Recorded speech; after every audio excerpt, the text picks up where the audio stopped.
Hello dear student, welcome. तभी next topic discuss कर रहे हैं हम लोग प्रोफेशनल टैक्स। तो Maharashtra state professional tax registration of business. Okay, तो प्रोफेशनल टैक्स क्या होता है मालूम है क्या? जो जो प्रोफेशनल बिजनेस करते हैं या फिर जो प्रोफेशनली सैलरी अर्न करते हैं, ओके, तो उसको टैक्स देना पड़ता है। तो tax payable under Maharashtra state on profession trade calling and employment act 1975।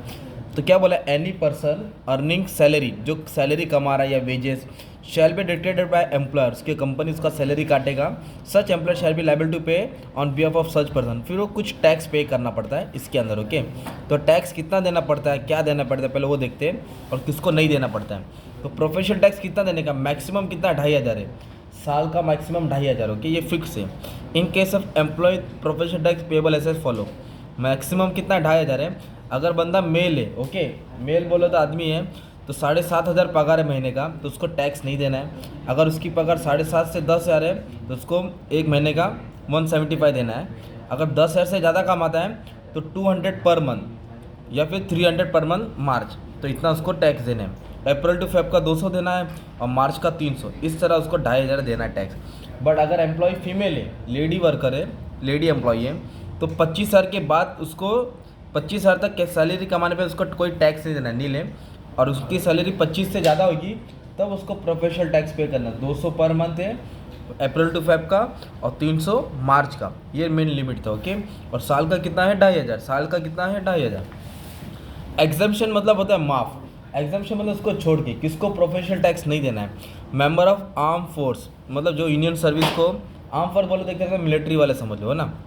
बदली वर्कर जो टेक्सटाइल इंडस्ट्री में काम कर रहे हैं। Any person with benchmark disability, जो डिसेबल है।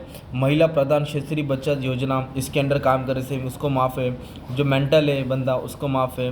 जिसकी उम्र 65 के ऊपर होगा, इसको माफ़ है। जो गार्डियन संभालने वाला बच्चे को, जो डिसेबल है, उसको संभालने वाले पेरेंट्स को भी माफ़ है। Arm force of central police force, उसको भी माफ़ है।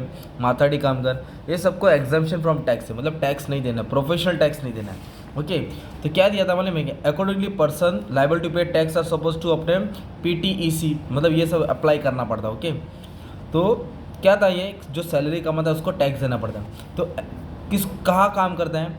एवरी पर्सन इंक्लूडिंग LLP, चाहे वो LLP हो, फर्म हो, है ना, excluding firm and join in the family, engage in any profession, जो ट्रेड कर रहा है, कॉलिंग है, एम्प्लॉयमेंट है, following at least one of the classes mention, ऊपर में से किधर भी काम कर रहा है, तो उसको क्या देना पड़ेगा? प्रोफेशनल टैक्स देना पड़ेगा। किसको देना पड़ेगा? गवर्नमेंट को देना पड़ेगा। ठीक है, उसके लिए सर्टिफिकेट लेना पड़ता है, PTEC, professional tax enrolment certificate. Okay, और रजिस्ट्रेशन करना पड़ेगा।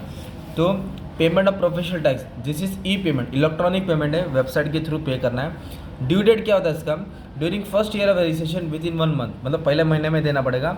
उसके बाद हर साल 30 जनवरी को तुमको फाइल करना पड़ता है प्रोफेशनल टैक्स। क्या देना पड़ता है? 30 जनवरी को, 30 जून, सॉरी 30 जून, ज़्यादा करके यही डेट रहता है। ठीक है, तो ये तुमको इतना आंसर शॉर्ट में आएगा तो लिखने का था। तो रजिस्ट्रेशन प्रोसेस एक सिंपल है, वेबसाइट पर जाने का है, ये टाइप भी करने का है, तुमको सब मिल जाएगा और एकदम सिंपल प्रोसीजर है, तुम इसके लिए फाइलिंग भी कर सकते हो। ओके, ये टॉपिक में आया तो तुमको इतना शॉर्ट में ही लिखना है, ज़्यादा डिटेल में लिखना नहीं है। ये कंडीशन याद करके लिखना है। ठीक है, कंडीशन ये 2 मेन था, और किसको नहीं लगता ये 4 नाम डाल दो और थोड़ा मीनिंग बना दो, तो तुम्हारा आंसर तैयार हो जाएगा। Thank you.